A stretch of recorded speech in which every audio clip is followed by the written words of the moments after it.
পঞ্চম শ্ৰেণীৰ ছাত্ৰ ছাত্ৰীসকলক আমাৰ ইউটিউব চেনেল শিক্ষাৰ্থীলৈ স্বাগতম জনাইছোঁ। মৰমৰ ছাত্ৰ ছাত্ৰীসকল, আগৰ ভিডিঅ'টোত আমি অনুশীলনী 4A 1, 2, 3, 4 এইকেইটা অংক আলোচনা কৰিছিলোঁ। আজি আলোচনা কৰিব বিচাৰিছোঁ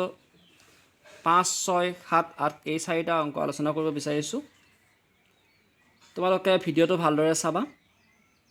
আৰু এতিয়ালৈকে যদি চেনেলটো ছাবস্ক্ৰাইব কৰা নাই ছাবস্ক্ৰাইব কৰি ল'বা। লগতে থকা ঘণ্টাটো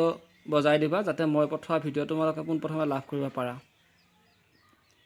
আহচোন আজিৰ পাঠ আৰম্ভ কৰোঁ। 5 নম্বৰ অংকটোত দিয়া আছে যে পূৰ্ণ উৎপাদকত প্ৰকাশ কৰি গসাউ উলিওৱা। মই তোমালোকক ইয়াৰ দুটা অংক কৰি দিম, তোমালোকে বাকীকেইটা অংক কৰিব লাগিব। মই তোমালোকক প্ৰথমতে C নম্বৰ অংকটো কৰি দিব বিচাৰিছোঁ, তাৰপিছত H নম্বৰ অংকটো কৰি দিম। G নম্বৰ অংকটো কৰি দিম। C নম্বৰ আৰু G নম্বৰ মই তোমালোকক কৰি দিম, বাকীকেইটা তোমালোকে কৰিব লাগিব। এতিয়া 5 নম্বৰৰ C নম্বৰটো চোৱা, 40 আৰু 72 আছে। আমি পূৰ্ণ উৎপাদকত প্ৰকাশ কৰিব লাগে। সমাধান: আমি 40টো চুটি হৰণৰ সহায়ত 40ৰ উৎপাদকবোৰ উলিয়াম। 2 2 4, 2 0 0, 20 বাৰ গৈছে। আকৌ 2ৰে 20ক আমি 10 বাৰ হৰণ কৰিব পাৰিম। আকৌ 2ৰে ইয়াক হৰণ কৰিব পাৰিম 5 বাৰ। 5টো যিটো মৌলিক সংখ্যা, গতিকে আমি আৰু ইয়াক হৰণ কৰিব নোৱাৰোঁ। তাৰপিছত 72 আছে। ইয়াৰ যিহেতু এককৰ ঘৰত 2 আছে, আমি 2ৰে হৰণ কৰিব পাৰিম। 2 3 গুণ 6 1 হ'ল 12, 2 6 গুণ 12। আকৌ 2ৰে কৰা 2 গুণ 2 1 16 হ'ব, 2 8 গুণ 16। 2ৰে কৰা 2 9 গুণ 18 আৰু 3 3 গুণ 9। কিন্তু দিছে মৌলিক সংখ্যা আৰু ইয়াক হৰণ কৰিব নোৱাৰোঁ। পূৰ্ণ উৎপাদক বুলি কোৱাৰ লগে লগে ইয়াৰ পূৰণ ফলটো আগত এটা পূৰণ কৰিব লাগিব, তেতিয়া ই পূৰ্ণ উৎপাদকত প্ৰকাশ হ'ব। আমি এতিয়া পাতিম 40 = 1 × 2 × 2 × 2 × 5 আৰু 72 আমি মান পাম 1 × 2 × 2 × 2 × 3 × 3। ইয়াৰ পৰা আমি কি উলিয়াম? গসাউ উলিয়াম। গসাউ প্ৰথমতে আমি দেখিছোঁ 1টো মিল আছে, 1 × আকৌ 2 আছে মিল, গতিকে 2 পাতিলোঁ। ইয়াৰ 2টো মিল আছে, 2 পাতিলোঁ।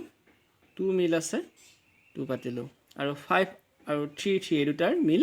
নাই, গতিকে আটাইকেইটাকে পূৰণ কৰি দিয়া। 2 2 গুণ 4, 4 2 গুণ 8 হ'ব। 8 গুণ 8 হ'ল, গতিকে এইটো হ'ব আমাৰ 40 আৰু 78ৰ গসাউ, গৰিষ্ঠ সাধাৰণ উৎপাদক। তোমালোকে নিশ্চয় বুজিব পাৰিছা। ইয়াৰ পিছত আমি G নম্বৰ অংকটো কৰিব বিচাৰিছোঁ। G নম্বৰ অংকটো দিয়া আছে 50, 100 আৰু 150। 50, 100 আৰু 150 ইহঁতকো পৃথক পৃথককৈ আমি চুটি হৰণেৰে হৰণ কৰি চাম, উৎপাদক উলিয়াম। 50টো চোৱা, আমি 2ৰে কৰিব পাৰিম। 2 2 গুণ 4, 1 বাকী ৰ'ল 10, 2 5 গুণ 10। আকৌ 5ৰে কৰিছোঁ, 2ৰে কৰিব নোৱাৰোঁ আমি। একৰ ঘৰত 5 আছে, 5ৰে যাব। 5 5 গুণ 25 আৰু নাযাব কাৰণ 5টো মৌলিক সংখ্যা। এইবাৰ 100ক কৰা, 2ৰে কৰিব পাৰিম। 2 5 গুণ 10, 0। আকৌ 2ৰে কৰা, 2 2 গুণ 4, 1 বাকী ৰ'ল 10, 2 5 গুণ 10। 5ৰে কৰা, 5 5 গুণ 25। তাৰপিছত 150ক কৰা, 2ৰে কৰা, 2ৰে কৰিলে 2 7 গুণ 14 হ'ব। 1 বাকী ৰ'ল 10, 2 5 গুণ 10। এইবাৰ আকৌ 5ৰে কৰা, 5 1 গুণ 5, 2 বাকী ৰ'ল 25, 5 5 গুণ 25। তাৰপিছত 5ৰে কৰা, 5 3 গুণ 15। 3টো মৌলিক সংখ্যা হৈ গ'ল আৰু ইয়াক আমি হৰণ কৰিব নোৱাৰোঁ। এতিয়া আমি প্ৰত্যেকৰে উৎপাদকবোৰৰ পূৰণফল হিচাপে প্ৰকাশ কৰিম। 50 = 1 × 2 × 5 × 5। 100 = 1 × 2 × 2 × 5 × 5 আৰু 150 = 1 × 2 × 3টো আগত পাবা 3টো আগত পাতিছোঁ সৰুৰ পৰা ডাঙৰলৈ সজাইছোঁ 5 × 5 এতেকে গ সা উ ইকুৱেল টু 1টো মিল আছে 1 × 2 মিল আছে তাৰপিছত চোৱা 5 মিল আছে আৰু এইটো 5ও মিল আছে আটাইকেইটা আমি পূৰণ কৰি দিম 1 2 গুণ 2 2 5 গুণ 10 10 5 গুণ 50 হ'ব 5 5 গুণ 25 25 2 গুণ 50 গুণ 50 হৈছে গতিকে 50টো হ'ব তিনিওটা সংখ্যাৰে গসাউ বা গৰিষ্ঠ সাধাৰণ উৎপাদক 5 নম্বৰ অংকটো সমাধা হৈ গ'ল তোমালোকে বাকীকেইটা অংক এ ই বি এফ ডি আৰু এইচ এইকেইটা অংক তোমালোকে কৰিবা এইবাৰ আহিছোঁ আমি 6 নম্বৰ অংকটোলৈকে 6 নম্বৰ অংকটো দিয়া আছে চুটি হৰণ পদ্ধতিৰে গসাউ নিৰ্ণয় কৰা মই তোমালোকক দুটা অংক কৰি দিম দুটা থকা কৰি নিদিওঁ মই তিনিটা থকা আৰু চাৰিটা থকা কৰি দিছোঁ তোমালোকক মই শেষৰ অংক দুটা কৰি দিব বিচাৰিছোঁ আই আৰু জে তোমালোকে বাকীকেইটা অংক কৰিবা 6 নম্বৰৰ আইত দিয়া আছে 72 108 আৰু 162 আমি আটাইকেইটাকে চুটি হৰণ পদ্ধতিত সহায়ত কি কৰিব লাগিব গসাউ নিৰ্ণয় কৰিব লাগিব একেলগে আমি ইয়াৰ ভিতৰত হৰণ কৰিম হৈছে প্ৰথমতে 2 ৰে কৰা 2 3 গুণ 6 1 বাকি হ'ল 12 2 6 গুণ 12 হ'ব 2 5 গুণ 10 2 4 গুণ 8 2 8 গুণ 16 2 গুণ 2 এবাৰ আমি চাম 2 ৰে এই দুটা যাব কিন্তু এইটুক নাযায় 3 ৰে যায় নেকি চাম 6 3 9 3 ৰে হৰণ যাব 5 4 9 হৰণ যাব 8 1 9 হৰণ যাব 3 ৰে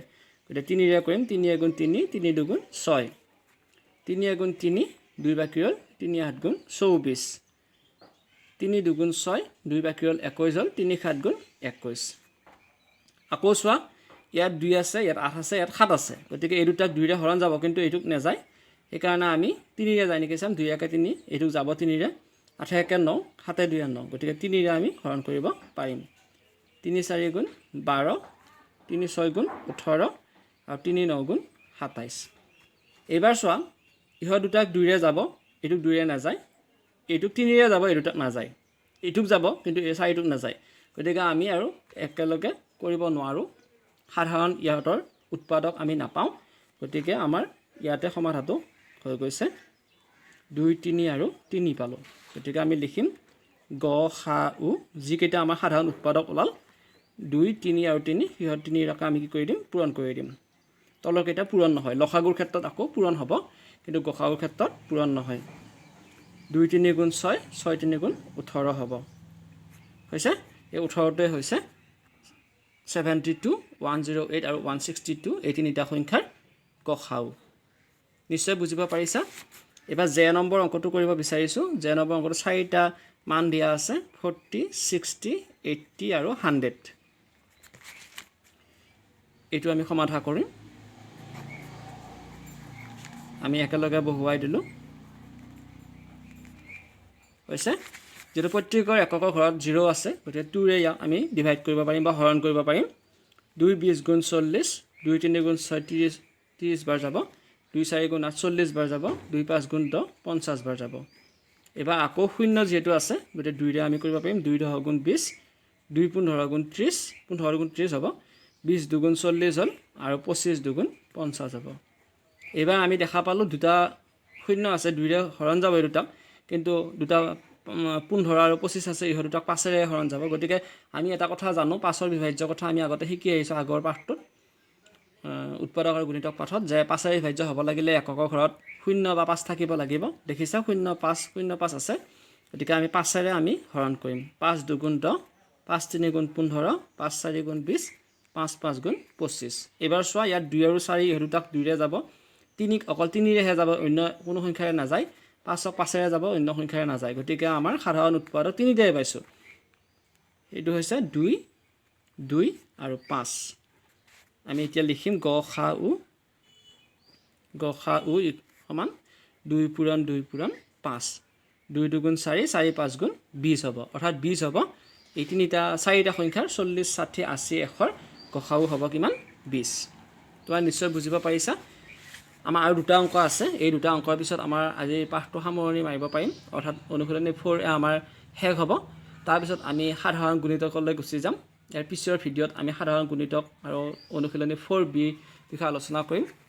তোমালোকে 7 নম্বৰ 8 নম্বৰ অংকটো ভালদৰে চাবা 7 নম্বৰ অংকটো দিয়া আছে যে 12 টকা আৰু 18 টকা আটাইতকৈ বেছি কিমানজন ছাত্ৰৰ মাজত সমানে ভগাই দিব পৰা যাব আমি দুটা নিয়মত কৰিব পাৰোঁ সাধাৰণ উৎপাদক পদ্ধতিত কৰিব পাৰোঁ তিনিটা নিয়মত কৰিব পাৰোঁ সাধাৰণ উৎপাদক পদ্ধতি কৰিব পাৰোঁ পূৰ্ণ উৎপাদক পদ্ধতি কৰিব পাৰোঁ নতুবা ছুটি হৰণ পদ্ধতি কৰিব পাৰোঁ কিন্তু আমি সহজ পদ্ধতি হৈছে ছুটি হৰণ পদ্ধতি কৰি ছুটি হৰণৰ সহায়ত আমি উলিয়াব লাগিব আমাৰ যেহেতু দিয়া আছিলে 12 টকা আৰু 18 টকা আমি প্ৰথমতে কি কৰিম 12 আৰু 18 ভৰুৱাই ল'ম এই হৰণৰ চিহ্নৰ সহায়ত উপস্থাপন কৰিম বা হৰণ চিহ্নৰ ভিতৰত ভৰাই দিম আৰু দুইটাকে কি একে মানেৰে হৰণ যাব সেইটো চাওঁ 2ৰে যাব পাৰিব 2 আছে আৰু 8 আছে এককৰ ঘৰত হয়নে গতিকে 2ৰে 12 কেইবাৰ যাব 6 বাৰ যাব 2 6 গুণ 12 আৰু 2 9 গুণ 18 হ'ল ইয়াত আমি সাধাৰণ উৎপাদক 2 পালোঁ এইবাৰ আকৌ দুইটাকে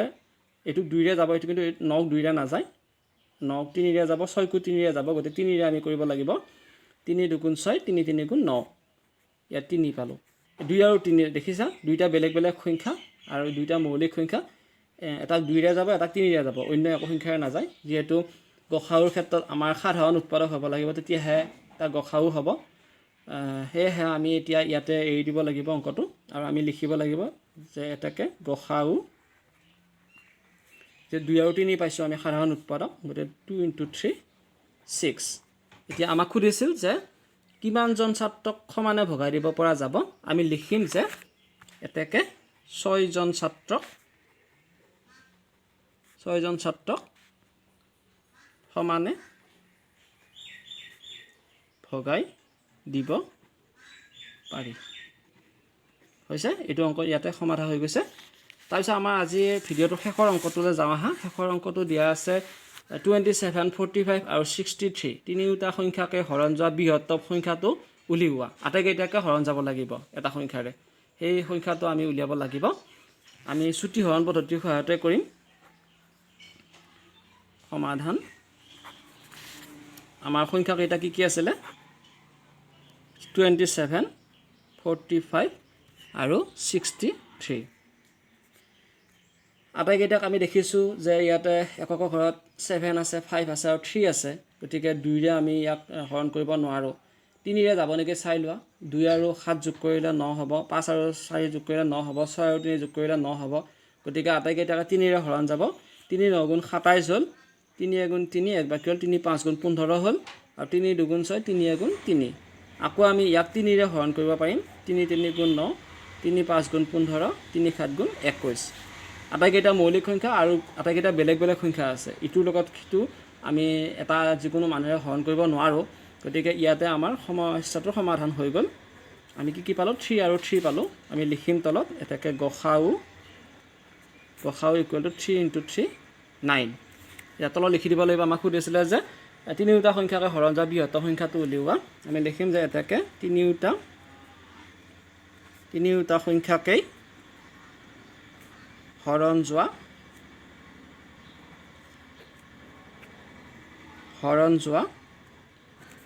বৃহত্তম সংখ্যাটো হ'ব কিমান 9 এইটো হ'ব আমাৰ এনচাৰ মৰমৰ ছাত্ৰ ছাত্ৰীসকল আজিৰ ভিডিঅ'টোত আমি এইখিনি কথা আলোচনা কৰিলোঁ তোমালোকে ইয়াৰ পিছৰ ভিডিঅ'টোত সাধাৰণ গুণিতকৰ বিষয়ে আলোচনা পাবা আৰু লগতে অনুশীলনী 4b আলোচনা পাবা মই ভিডিঅ'বোৰ ভালদৰে চাই থাকিবা আৰু ভালদৰে পঢ়া শুনা কৰি থাকিবা তেতিয়ালৈকে আজিৰ পাঠ ইমানতে সামৰণি মাৰিছোঁ ধন্যবাদ